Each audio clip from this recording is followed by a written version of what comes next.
Paulo. Tem bastante a ver com esse trabalho de topografia que o Danilo desenvolve através de dados ultra precisos para desenvolver um mapa topográfico, e nisso um dia ele reparou que tem um morro que para quem passa ali é simplesmente um morro, mas daí um dia ele me falou que aquilo era um morro formado a partir de rejeito, né? Que aquilo foi um aterro sanitário. E isso tem absolutamente tudo a ver com a pesquisa que eu faço como ecóloga e artista, fotógrafa que eu sou, onde eu vou, o meu interesse é justamente por essas estranhezas que estão nesse limite entre o que é natural e o que é formado pelo homem, se é que esse limite realmente existe. E a minha questão fundamental é transitar por esse limite. Então eu falei, poxa, eu conheço aquele morro, aquilo é muito interessante, vamos pesquisar mais e fotografar e fazer alguma coisa com isso. E nisso também veio o livro do Aziz Absaber, que é a tese de doutorado dele, onde ele descreve algumas anomalias de drenagem, sendo uma delas o braço morto do Tietê, na página 78, né? Pode passar o próximo. O Aziz, nossa grande inspiração. Pode falar um pouquinho rapidamente? Então assim, só para dar um contexto assim, inclusive é mais outra recomendação da Lolo, eu tô adorando essas apresentações. E assim, o negócio do Aziz é o seguinte, ele escreveu tem essa tese de doutorado de 1954 de amorfologia do sítio urbano, um grande clássico, é uma delícia de ler. E aí tá essa página 79 que ele lista anomalias e cursos particulares da rede de drenagem da região de São Paulo. E é claro, já havia passado em alguns lugares assim, e o seu Aziz é interessante, é impressionante o seu Aziz, ele acerta todas assim. E ele lista essas 5 anomalias, né? Então tem esse meandro encaixado do Morro de São João, que tem esse mapa aqui à esquerda, que é um lugar hoje conhecido como Braço Morto do Tietê. E é um lugar assim que a gente vai falar em breve. Mas assim, ter outro assim, é muito dito que a cratera de São Paulo, na Zona Sul, foi descoberto. Inclusive eu tive que editar a Wikipedia semana passada, porque eu tive que renomear descoberto para descrito enfim, eu não gosto de descobridores. Descobridor, na verdade, foi a pessoa que demanda a última definição. E assim, e teve essas drenagens.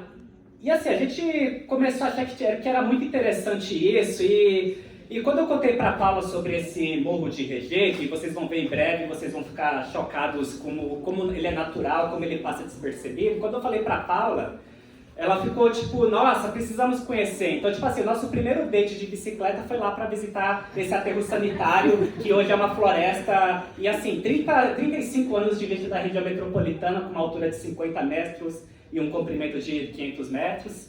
E, bem, acho que pode passar.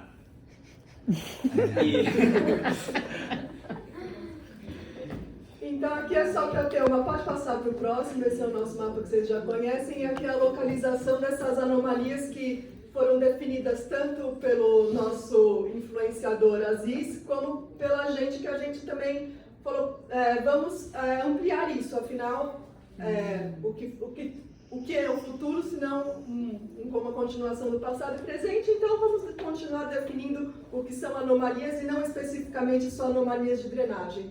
Então a gente definiu essas 7 anomalias, porque afinal são 7 maravilhas do mundo, também porque não ser influenciado por as coisas que estão instituídas.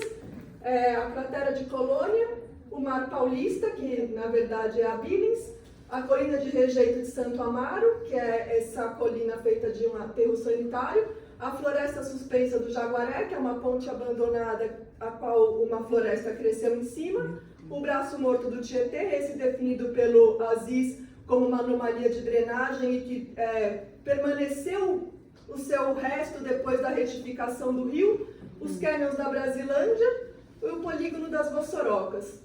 Pode passar o próximo.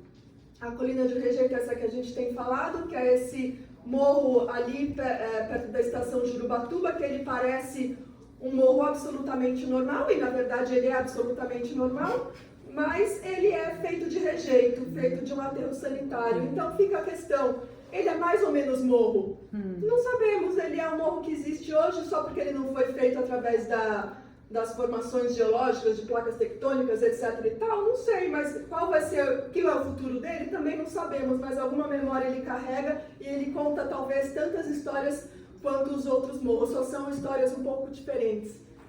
Importante mencionar que esse morro ele é do lado da ciclovia Pinheiros, e as pessoas passam, tiram assim, nossa, que lugar refrescante, que...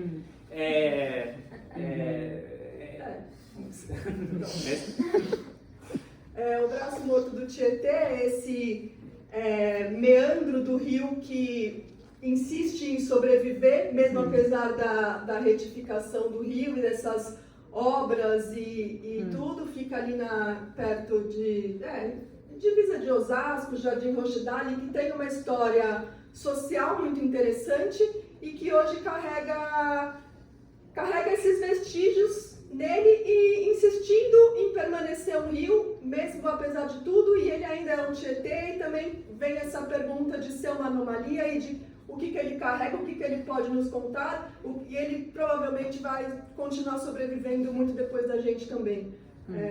Próximo. A cratera de Colônia, que é esse lugar espetacular, formada pelo impacto de um meteorito, muito provavelmente de gelo, porque nunca acharam o próprio meteorito, então supõe-se que foi um meteoro de gelo que impactou aí, que também tem essa coisa dos descobridores, mas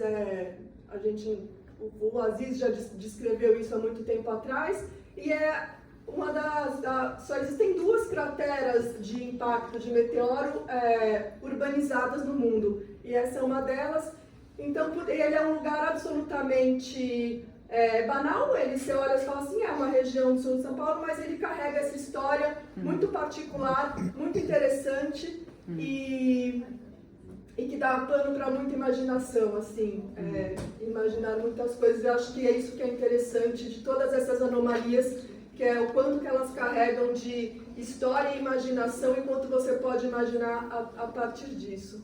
Próximo, a Floresta Suspensa do Jaguaré, que é essa ponte que foi criada quando imaginava-se uma São Paulo hidrográfica, onde os commodities circulariam pelos rios e uma cidade muito menos carrocrata, mas, enfim, isso não aconteceu, mas isso é também um vestígio de uma memória de uma São Paulo que poderia vir a ser e que vai sendo ocupada e reocupada por uma natureza que insiste em permanecer, por assim dizer. Os cânions da Brasilândia, acho que o Danilo pode falar um pouco melhor. Os cânions da Brasilândia, sim, existe um lugar muito interessante em São Paulo, que é o Planalto de Taipas, que é onde está localizado a estação, inclusive a estação CPTM de Araguá, antigamente era chamada Estação Taipas, mas em algum momento mudaram o nome para alavancar o turismo, mas enfim. A questão é que esse bairro de Taipas, Jaguaré, ele é uma região elevada em relação aqui. Enquanto a média de altitude aqui é 750 metros, aquele Planalto ele é 850 metros, ele é um platôzão.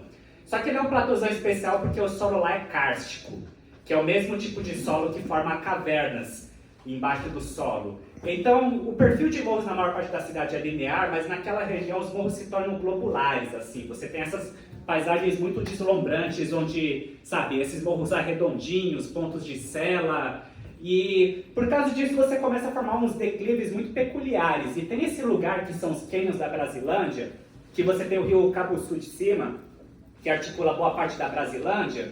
Ele nasce lá no alto do Planalto de Taipas, e bem na transição desse terreno kárstico para o terreno sedimentar, você tem uma queda abrupta de tipo, sabe, em menos de 500 metros você cai. E assim, o rio Cabuçu, quando nasce lá, ele passa por esse lugar, e bem nessa transição do kárstico para o sedimentar você tem essa cachoeira que está a menos de 10 quilômetros do centro. Nossa, deu uma raiva, eu adicionei no Google Maps lá e aí veio um cara falar assim, pô, eu fui nessa cachoeira, mas tá tudo sujo, sei lá o quê. Eu mandei pra ele assim, pô, você tem mais é que pagar R$60 pra molhar a cabeça. Porque é isso, sabe? A gente tem esses tesouros assim, a gente tem que cuidar, se interessar a eles. Não dá pra presumir que a natureza pra nos servir, ela tem que estar limpinha quando a gente chegar. Ou você luta por ela, ou paga R$80 para molhar a cabeça lá no parque privatizado. E tem essas corredeiras, enfim, essas paisagens, e passar pro próximo. O Mar Paulista, que é essa estação de hidroviária criada recentemente, mas que o próprio nome já infere muita coisa e é uma Billings de água verde, mas enfim, acho que tem muito plano para imaginação que justamente queria associar o nome a essa coisa paulistana de não ter praia e também em si só também uma anomalia. E finalmente o polígono das Vossorocas, que é essa grande Vossoroca que fica em Guaianazes, um território que está em disputa em ocupação, privado, mas no fim tem essa Vossoroca que o Danilo... 15 metros de altitude. A gente ainda não tirou as fotos, mas a gente está absolutamente ansiosos de entrar nessa Vossoroca. Para fazer esse trabalho, completar essa série de anomalias de 7 volumes. É isso aqui, os nossos